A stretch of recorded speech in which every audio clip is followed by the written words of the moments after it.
বাংলাদেশ তো রাষ্ট্রীয় মদতে ভারতের সাথে একটা যুদ্ধ লাগাইতে চাইতেছে। তো ভাই এত যুদ্ধ লাগানো, এত তর্ক না কইরা আপনারা তার চেয়ে কামান দাগাই দেন ইন্ডিয়ার দিকে, মাইরা দেন বর্ডারে বর্ডারে কামান দিয়া, কিছু মইরা যাক না ইন্ডিয়ান সৈন্য। এরপর আমরাও দেখি যে ইন্ডিয়া কি করে।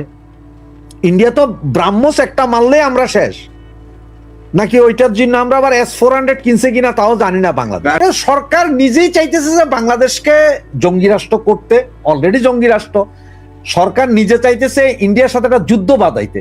ওইখানে আমরা আপনারা আলোচনা করে কি করব বা কি বলবো?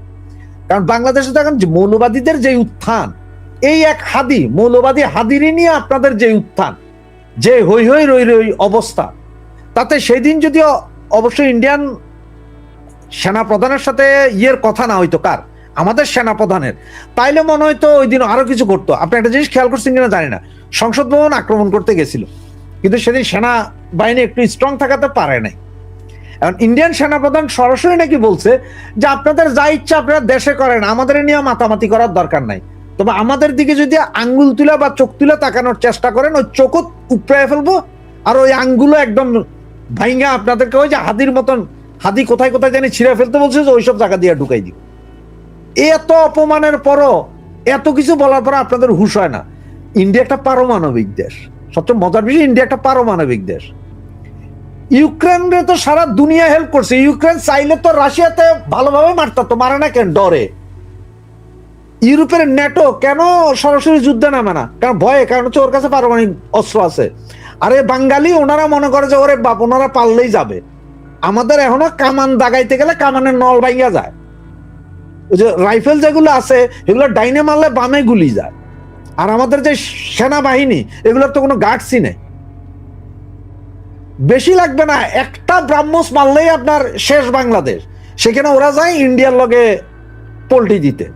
আর ইন্ডিয়া মারতেও হবে না, খালি যে খানা দানা আমরা পাই সেইটাও যদি বন্ধ করে দেয় তাতেই শেষ। দেখেন ইন্টারন্যাশনাল মার্কেটে এখন চাউলের দাম সর্বনিম্ন, মানে গত বছরের চেয়ে এই বছর চাউলের দাম 37% কমছে, শতকরা 37 টাকা কমে গেছে।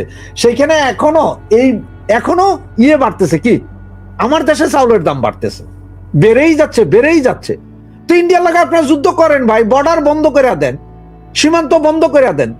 এক হাদিরে কোন কে মারছে, নাকি হাদি নিজে নিজে, হাদির ওয়াইফের সাথে অন্য কারো সম্পর্ক ছিল, হেবেটা এসে মাইরা দিয়ে গেছে।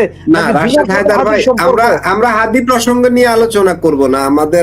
আমি আপনার হাদি প্রসঙ্গে আসতে কেন আসতেছি সেটা বলি, যে এইখানে কি হয়েছে না হয়েছে সেইটা নিয়ে আপনারা জঙ্গি পাঠাইতেছেন ইন্ডিয়াতে। সে হাদির মার্ডার নিয়ে আপনারা কইতেছেন যে জঙ্গি পালাইয়া গেছে কোথায়? ইন্ডিয়াতে। তা আমার দেশের বর্ডার গার্ড কি করছে? 8 ঘন্টা ধইরা সমস্ত ছবি বের হওয়ার পরেও আমার দেশের বর্ডার গার্ড কেন এই ছেলেরা ধরতে চেষ্টা করে নাই? পুলিশ, বিডিআর, আর্মি কেন ধরার চেষ্টা করে নাই? আমার দেশের বর্ডার আইন শৃঙ্খলা বাহিনী তো বলছে তার ভারতে যাওয়ার কোনো প্রমাণ তাদের কাছে নেই, তাদের ধারণা সে দেশেই আছে আইন শৃঙ্খলা বাহিনী। কিন্তু মিডিয়া বলছে, বিশেষ করে কিছু সাংবাদিক দেশের এবং দেশের বাইরে, তারা নানা প্রমাণ দিচ্ছে যে সে ভারতে অলরেডি ঢুকে গেছে। এটা ঠিক আছে, কিন্তু রাষ্ট্র, আমাদের সরকার তো সেটা স্বীকার করছে না। আইন শৃঙ্খলা বাহিনী, গোয়েন্দা বিভাগ, তারা এটা আপনার হয়তো ভুল ধারণা আছে। কারণ হচ্ছে যে এই যে ভারতের অ্যাম্বাসেডারকে যেদিন ডাকলো পররাষ্ট্র উপদেষ্টা, সেই দিন ওনারা ওখানে বলেছেন যে হাদির হত্যাকারী ইন্ডিয়াতে আছে, তাদেরকে ধইরা বাংলাদেশে পাঠানোর জন্য। এরপরেই ভারত কিন্তু কড়া বিবৃতি দিছে যে মস্কারি করো, আমার দেশে ঢুকলো কিভাবে? তোমার দেশের বর্ডার গার্ড কি করছে? দোষ কার? দোষ তো আমার দেশের। সেইটা না করে আমরা আছি ভারতের বিরুদ্ধে। ওই যে হিন্দু ছেলেটা, ভারতের হিন্দু, বাংলাদেশের যে হিন্দু ছেলেটা, তার কি দোষ? সে কি করছে? তারা কেন রাস্তার এইভাবে প্রকাশ্য দিবালোকে আগুন জ্বালায় মাইরা ফেলাইলো, যেখানে পুলিশ তাকে কাস্টডিতে নিছিল? এই 10-15 জন মৌলবাদীর কাছে তারা আবার ছেড়ে দিল কেন? পুলিশ কেন তার জীবনের নিরাপত্তাটা দিল না? এগুলা নিয়ে যখন আজকে ইন্ডিয়ার লোকজন যখন ওখানে যাচ্ছে এম্বাসির সামনে, তখন এখন আপনারা গান গাইতেছেন যে এই জায়গায় ঢুকলো কেমনে।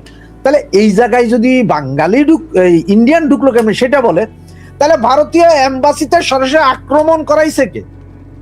সরকার নিজেই তো। ভিডিওগুলো দেখেন যে যখন এই 50টা ছেলে গেল চিটং এ ভারতীয় এম্বাসিতে আক্রমণ করতে, পুলিশ জাস্ট 2 পাশে সরে গেছে, নর্মালি সরে গেছে।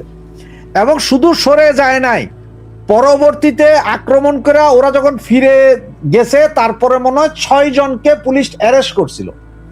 এখন এই 6 জনকে পুলিশ অ্যারেস্ট করার পরে চিটাঙের বড় এক মাদ্রাসার, লালখান বাজার মাদ্রাসা বলে, ওই মাদ্রাসার মুফতি উনি নিজে গেছেন এই ছেলেদেরকে ছাড়াই আনতে খুলশী থানায়। এগুলো কিভাবে? তো সন্ত্রাসের মদতটা আসলে দিচ্ছে কারা? মূলত আমাদের জানতে হবে সন্ত্রাসের মদত দিচ্ছে কারা, এটা তো আমরা আগে জানতে হবে। তারপরে রাষ্ট্রীয়ভাবে সন্ত্রাসের মদত দিবেন, আবার ওরা প্রতিবাদ জানালে সেটার কথা বলবেন এখানে আইসা, এটা হয় নাকি? আমার হিসাবে তো ভারতীয়রা আজকে উচিত ছিল যে পুরো বাংলাদেশ এম্বাসিডার ভাঙ্গা ঘুরে দেওয়া, এবং বর্ডার ক্রস করা কোনো বাঙালি পাইলেই ওরা মাইরা ফেলা। এটা তো ভারতীয় লোকজনের উচিত যে এই কাজটা করা। সরকারের দিকে চাইয়া থাকা উচিত না। এই 7 সিস্টার বলেন আর কলকাতার মধ্যে ভারতীয় যারা আছে তারা এখন বাঙালি বর্ডারের কাছে পাইলেই পিড়ে মাইরা ফেলানো উচিত। কারণ ভারতীয়রা তো আমার দেশে আসে না চোরাচালান করতে, চোরাচালান তো করে বাঙালি, তো মাইরা ফেলা পিটাই পিটায়। আমি বলবো যে ভারতীয়রা এটা করা উচিত। কারণ হচ্ছে বাংলাদেশের সেনাবাহিনী আর পুরো সরকার মিলে দেশটারে আগুন করে ফেলছে। এই দেশ ধ্বংসের দ্বার প্রান্তে নিয়ে যাচ্ছে বাংলাদেশ সেনাবাহিনী এবং সরকার। এটা তো এখন দিবালোকের মতো সত্য। রাশেদ হায়দার ভাই, দীপু চন্দ্র দাস যে গার্মেন্টস কর্মী, তাকে যে হত্যা করা হলো, মারা হলো, তারপরে গাছে ঝুলিয়ে আগুন দিয়ে জ্বালিয়ে দেয়া হলো, কি নৃশংস ঘটনা। এই দীপু চন্দ্রের হত্যার ঘটনাকে কেন্দ্র করেই কিন্তু ভারতে এবং এই নেপালে যে বিক্ষোভ মিছিলগুলো হয়েছে বাংলাদেশের বিরুদ্ধে, এবং আপনারা বললেন যে বাংলাদেশের পতাকায়ও তারা অগ্নিসংযোগ করেছে, বাংলাদেশকে অনেক গালাগালিও তারা করছে। তো এবং এই কানাডার পার্লামেন্টে এই বিষয় নিয়ে আলোচনা হয়েছে, জাতিসংঘ, বিভিন্ন মানবাধিকার সংগঠন এগুলো নিয়ে অলরেডি একরকম নিন্দার ঝড় উঠেছে, যেটা এক কথায় বলা যায়। এতে বাংলাদেশের ভাবমূর্তি আন্তর্জাতিক স্তরে কোন পর্যায়ে গেছে, এবং এই ঘটনাগুলো কেন বাংলাদেশে উত্তর বাড়ছে, যদি সংক্ষেপে একটু আলোচনা করেন রাশেদ হায়দার। আসলে মাসুদ ভাই, দীপু দাসের এই ঘটনাটা নিয়ে শুধুমাত্র ইন্ডিয়া বা নেপালে হয়েছে, শ্রীলঙ্কাতেও এই আগুন লেগে গেছে, পৌঁছে গেছে। এবং আপনি শুধু দেখেন, তাইলে ভারতে গেল, নেপালে গেল, শ্রীলঙ্কা গেল, তাইলে আর আছে কোন দেশ? আমাদের ভুটান থাকে পাশে। ভুটানও হচ্ছে, ভুটানও বলছিলাম ভাই, এই লোকটার বিরুদ্ধে যখন কথা উঠেছে তখনই তার পুলিশ কাস্টডিতে নিয়ে যাওয়া হয়েছে। এটা কিন্তু ভিডিও ভাইরাল, পুলিশের কাছে ছিল। তো পুলিশ তো একটা আশার খবর হচ্ছে এ পর্যন্ত 10 জনকে গ্রেপ্তার করা হয়েছে, এবং আরো যারা যুক্ত আছে তাদেরকেও গ্রেপ্তারের অভিযান চলছে, এটা র্যাব বলেছে। না, আপনি 10 জনকে অ্যারেস্ট করছেন তো পরে, যখন ইন্টারন্যাশনালি এটা নিয়ে কথা বলা শুরু হয়েছে তখন যে আপনি কি করলেন যে 10 জনকে গ্রেপ্তার করেছেন। আর সবচেয়ে একটা বিষয় বলি আপনাকে, সেটা হচ্ছে কি জানেন, যে পুলিশের কাছে তো সে ছিল, সে সেখানে পুলিশের কাছে কথা বলতো, পুলিশ অফিসে। তাহলে তাকে তো ওই দিন এই শুক্রবার সারা রাত ওখানে বসায় রাখা যাইতো এই ছেলেটারে, পরদিন তাকে ছাড়া যাইত। সেইটা না কইরা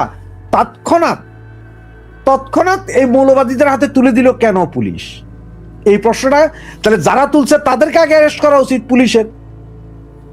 যে পুলিশ এই ছেলেটাকে বাইর করে দিল, এদের হাতে তুলে দিল, সেই পুলিশগুলোকে অ্যারেস্ট করা হচ্ছে না কেন? তাদের কেন ঝুলানো হচ্ছে না? না, পুলিশ তো এটা অস্বীকার করে। পুলিশ তো এটা বলে নাই যে আমাদের কাস্টোডিওতে ছিল, বলা হয়েছে যে ঘটনার অনেক পরে পুলিশকে জানানো হয়েছে, এটা তো পুলিশ বলছে। না, তার আগের ভিডিও। এখন পুলিশ এটা অস্বীকার করবে কিভাবে? আপনার এটা তো ভিডিও আছে, যে সে যে পুলিশ কাস্টডিতে ছিল সেটা তো ভিডিও আছে। এখন ভিডিও তো ফেসবুকে ছয়লাম, এই ছেলের সেই ভিডিও তো ফেসবুকে ছয়লাম। এবং আপনাকে দেখেন ইন্টারন্যাশনালি এই ঘটনাটা নিয়ে কত অবস্থা, মানে ইন্টারন্যাশনালি এই ঘটনাটার বিষয়ে কিভাবে এটাকে হাইলাইট করতেছে, এটা কিন্তু ইন্টারন্যাশনাল হাইলাইট করতে। আপনার বাংলাদেশের এখন পর্যন্ত কোনো ঘটনাকে কিন্তু ইন্টারন্যাশনালি এভাবে হাইলাইট করা হয় নাই, যেটা এই ঘটনাটা নিয়ে এখন ব্যাপক হাইলাইট করা হচ্ছে। তাহলে এখন আপনি কি বলবেন? আপনি বলছেন পুলিশ বলছে, কিন্তু ভিডিওটা থেকে ভিডিও কি বল? আমাদের কাছে যে ভিডিওগুলো এখন ফেসবুকে ভাইরাল, বা বিভিন্ন সোশ্যাল মিডিয়াতে ভাইরাল যে পুলিশ ওই ছেলেটার সাথে কথা বলছিল। জি, ভাইরাল কিছু ভিডিওতে এরকম দেখা গেছে। এখন ওরা কি পুলিশ ছিল নাকি ওরা ওই কারখানার সিকিউরিটি ছিল? বিষয়টা আমরা এখন জি, ওইটাতে থানার ভেতরে সেটা কথা বলছিল। আপনি ব্যাপারটা দেখছেন, বিদেশিরা এটা নিয়ে কন্টেন্ট বানাচ্ছে। এখন বিদেশিরা এই ঘটনাটা নিয়ে কন্টেন্ট বানাচ্ছে। এটা আন্তর্জাতিক, সারা আন্তর্জাতিক বিশ্বে কিন্তু এটা কিন্তু অলরেডি খবর হয়ে গেছে যে বাংলাদেশের মৌলবাদীদের কি অত্যাচার চলতেছে। আপনি হয়তো আরো ঘন্টাখানিক পরে হয়তো আরেকটা পাবেন, আরেকটা ঘটনা যেটা আমার কাছে আছে, ডাউনলোড নাই, সেটা সেম অবস্থা, একদম জিন্দা সাদা কাফনের কাপড়ে পরে তারা। সেটা তো বললাম আমি, কানাডার পার্লামেন্টে বিষয় নিয়ে আলোচনা হচ্ছে, সেটাও দেখেছি, সেটাও বিভিন্ন মিডিয়ায় অলরেডি চলে আসছে। তো এটা নিয়ে বিশ্বব্যাপী কিন্তু ব্যাপক আলোচিত হচ্ছে, অতি ভয়ঙ্কর ঘটনা। এর আগে তো দেখলেন যে নুরাল পাগলার লাশ কবর থেকে তুলে নিয়ে পুড়ে বললো, সেই আর একটা ঘটনা। এরকম ঘটনা তো ঘটে যাচ্ছে। লক্ষ্মীপুরে কি ঘটলো, যে ঘরের ভিতরে তালা দিয়ে আগুন ধরিয়ে দিল, সেখানে একটা ছোট বাচ্চা, মেয়ে বাচ্চা পুড়ে কয়লা হয়ে গেল। এবং আজকের যে 1 ঘন্টা আগের, এটা এখন ফেসবুকে আসছে, আমি যেটা বললাম, আরেকজন লোক সেম একদম জীবন্ত, তারে গলায় দড়ি দিয়া গাছে ঝুলাইছে, 20-25 জন দাঁড়ায় আছে এবং সে হাত পা নাড়তে নাড়তেই শেষ পর্যন্ত মারা গেল। এই ঘটনাটা অলরেডি ফেসবুকে আসছে। তো আপনি দেখেন প্রতিদিন মরতেছে, বাচ্চা মরতেছে, বুড়া মরতেছে, হিন্দু মরতেছে, বৌদ্ধ মরে, খ্রিস্টান মরে। এইভাবে কতদিন এই দেশ? আমরা তো মৃত্যু উপত্যকায় আছি এখন। এগুলো নিয়ে আলোচনার কি করব আমরা? এখন সারা পৃথিবী আমাদেরকে নিয়ে আলোচনা করে। আজকে তো আমাদের প্রধান নির্বাচন কমিশনার ইসি তিনি বলেছেন আইন শৃঙ্খলা মোটামুটি নিয়ন্ত্রণে আছে এখন। না, হ্যাঁ, আইন শৃঙ্খলা মোটামুটি নিয়ন্ত্রণে, কেন আইন শৃঙ্খলা তো নিয়ন্ত্রণেই আছেন, কারণ এইসব ঘটনাগুলো তো ঘটাচ্ছেনই ওনারা। এই সমস্ত ঘটনা তো ঘটাচ্ছে সরকার। সরকার এগুলো ঘটাইতেছে, সরকার জানে যে এগুলো চাইলে তারা বন্ধ করতে পারবে, কিন্তু তারপরেও তারা ঘটাই যাচ্ছে। সুতরাং বলতেছে আইন শৃঙ্খলা পরিস্থিতি নিয়ন্ত্রণে আছে। এখন এটা ওয়ার্ল্ড মিডিয়া দেখুক, বাংলাদেশের জনগণ বিচার করবে আইন শৃঙ্খলা পরিস্থিতি আসলে নিয়ন্ত্রণে আছে কিনা। চাঁদাবাজি করছে, যে আইন শৃঙ্খলা পরিস্থিতি আছে কিভাবে নিয়ন্ত্রণ আছে? যেখানে আপনার পুলিশ কমিশনার স্বয়ং বলে বা স্বরাষ্ট্র উপদেষ্টা বলে যে ইয়ে করো, আওয়ামী লীগ হইলেই ধরবা, কোনো মামলার দরকার নাই। তাহলে এখানে আইন শৃঙ্খলা পরিস্থিতি তারা তো নিয়ন্ত্রণে আছে বলবেই। এখন যারা এই যে আপনারা গালি দেখাইলেন, একজনে গালি দিল, যে গালিটা দিল, তাদের মতন লোকজন, এই অশিক্ষিত পোলাপাইন, তারা গালি,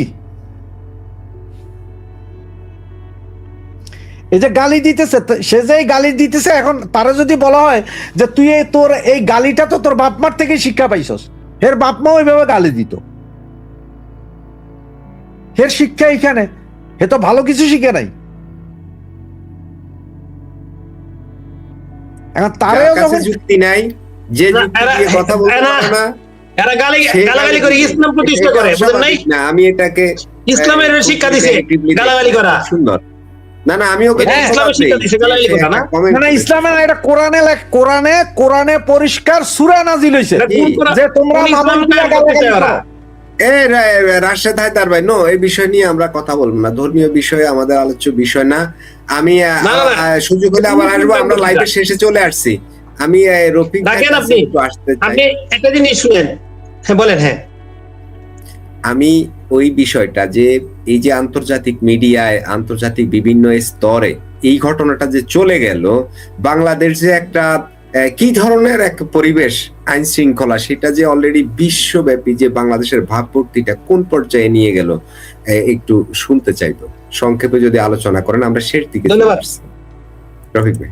মাসুদ ভাই, আমি কিন্তু বললাম এর আগে, বলছি যে 2টা ভিডিও আজকে আসছে, কিন্তু 2টা ছেলে ইয়াং ছেলে, মাদ্রাসা মৌলানা, তারা যেভাবে বলছে হত্যা করার জন্য, এবং আপনার বালুকার যে ঘটনা হত্যা করছে ওটার জন্য যে ভাবে সে আরো ইনফ্লুয়েন্স করছে, মানুষকে আহ্বান করতেছে যে এইভাবে হত্যা করতে হবে, ধন্যবাদ দিছে। এখন দেখেন, আমরা কিন্তু প্রথম থেকে এইগুলি নিয়ে আলোচনা করতেছি যাতে এই ধরনের ঘটনা না ঘটে, সবাই সচেতন হয়, সতর্ক থাকে, সরকারও যাতে এই ব্যাপারে সতর্ক হয়, কিন্তু কিছুই হয় নাই। কিন্তু এখন এই ঘটনায় আপনারা বলছেন ইন্টারনেট মিডিয়া চলে গেল, দেখাইলো না আপনার ভিডিওটা। এই যে ভিডিওটা, তার মানে কি এখন কিন্তু আর এখান থেকে পিছনে আর যাওয়ার আপনার সুযোগ নাই।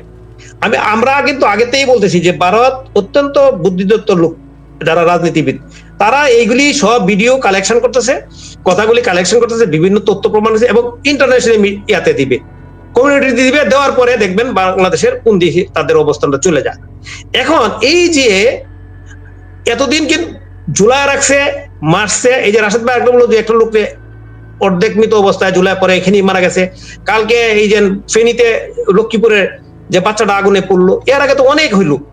এখন যেহেতু একটা লোককে অর্ধমৃত অবস্থায় গাছে ঝুলাইছে, ঝুলাইয়া পুরো আগুন দিয়ে পুড়ছে, যেহেতু এটা একটা অন্য ধর্মের, যেন হিন্দু ধর্মের লোক, স্বাভাবিকভাবে হিন্দু ধর্মাবলম্বীরা এটা নিয়ে অবশ্যই এক করবে। দেখেন অনেক সন্ত্রাসীরা মনে করেন একজন খুন করে হলো, যেন হাদিরে যে মর্মান্তিক দুঃখজনক ঘটনা হইলো, হাদিকে খুন করছে সন্ত্রাসীরা, পরিকল্পিতভাবে করছে। আর এই ছেলেটার ঘটনাটা দেখেন, এই ছেলেটারে চাকরি করতো, ওখান থেকে বের করে দিছে। এখন আমি দেখলাম, রাশেদ ভাই বললো যে ভিডিও আছে, আমি ভিডিও দেখি নাই, তবে একটা ফটো কাট আসছে যে পুলিশের থানার ভিতরে ছেলেটা এইভাবে দাঁড়ায় রয়েছে, একজন এসআই বা সাব ইন্সপেক্টর তাকে কি প্রশ্ন করতেছে, তার মানে কি আগে এনে ধরে নিয়ে আসছে না, এটা কি আমি জানি না, যদি এটা ধরে নিয়ে আসে পরে ওদের কাছে গেল কিভাবে?